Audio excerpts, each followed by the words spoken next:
TJ, for you this year, obviously you had such a successful season last year, and you guys did too as a defense as a whole. How do you build off that this season? Continuing to just set that standard each and every day at practice, and allowing us to get better and focus on this year. Last year was great, but we're taking the standard from last year and just continue to just push that into the new guys and all the new players and just setting that standard. And you're wearing the green dot. How important is that communication with your teammates when you're out there, and what's led you to be successful doing that?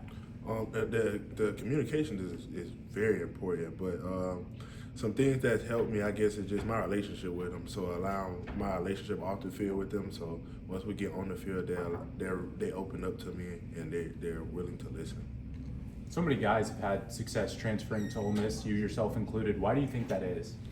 Man, I think the program and just the way they run the program and the pro mindset that they have. So, like the players that they do take in, that we do take in, all have that same mindset and just want to come in and get better and be great. So the players that we do take, they all want to come in and get pushed and be better.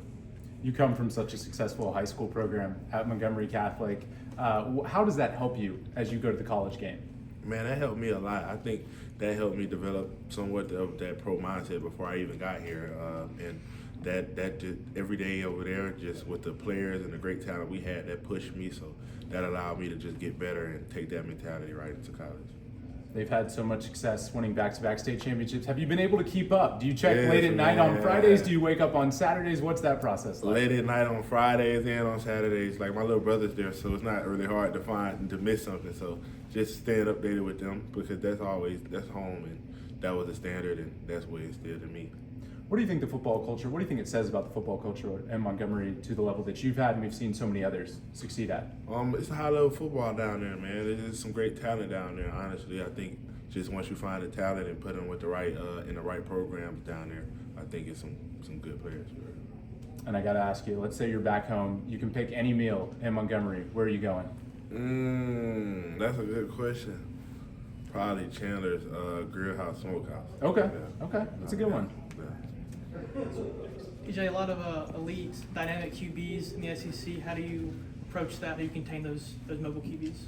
Man, definitely a lot of mobile QBs in the SEC, man. I think my film study, just trying to get their tendencies on where they like to roll out or rather step up in the pocket to escape and scramble. I think finding those tendencies are probably the major part in that.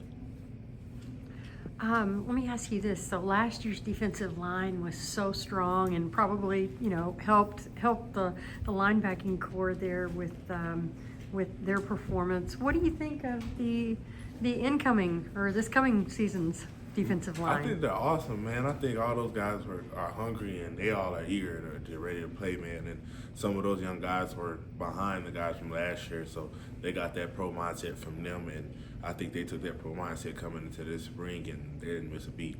Is there, do you feel pressure being the green dot guy? Like, is there are you ever a little nervous? Like, what do you say? It could be possible. I think I've gotten used to it and like they talked about when just my high school, I kind of was that position in high school, so it wasn't new to me. So no. And who's on the other end of that? Is that Golding? Is that your position coach? So it's Golden. Coach Golding. Yeah, Golding's in Golden, your. he's in the box and on the mic talking to me. So Okay. it's awesome. He's so intelligent. Okay. Thanks. I guess in the past year, how has your life kind of maybe changed, if at all? Like, going from the guy that, you only played in that Peach Bowl that one year, to starting all the games, to coming into this year, coming to this event. Yeah, it's definitely changed a lot, but just try to remain humble and just continue to work, man. I think all this is because of the work. It was all a part of the plan, and I'm not surprised by it, but just continuing to come and work every day and grind. And going back to your transfer like a couple summers ago, I guess what kind of sold you on going to Ole Miss and playing for Lane Kiffin and Pete Golden? Man, Lane Kiffin and Pete Golden, I think those were the two that sold me the most. Just Lane Kiffin's coaching style and then the intelligence and the way Pete Golden likes the way he wants the defense ran. I think I embodied all of those type of talents and measurements. So I think that's what made me pick this place. You had a lot of veterans last year kind of pour into you with Jared Ivey, JJ Pegues, and how did that make you into the leader you are now?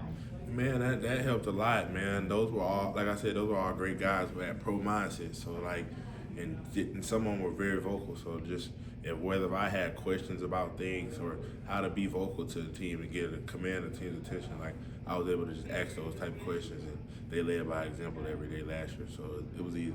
You still keep up with those guys? Definitely. And then like JJ, he's from Oxford, so he's always around. And then all of the other guys, Chris Paul, Jared Ivey, Princely, or even Walter, like I talk to those guys often. What do you think so far? What are you thinking of the new guy, the transfer linebackers, I guess, actually? Man, awesome, man. Ty Chambers, Andrew Jones, and Jaden Yates, man. I think they're all awesome, man.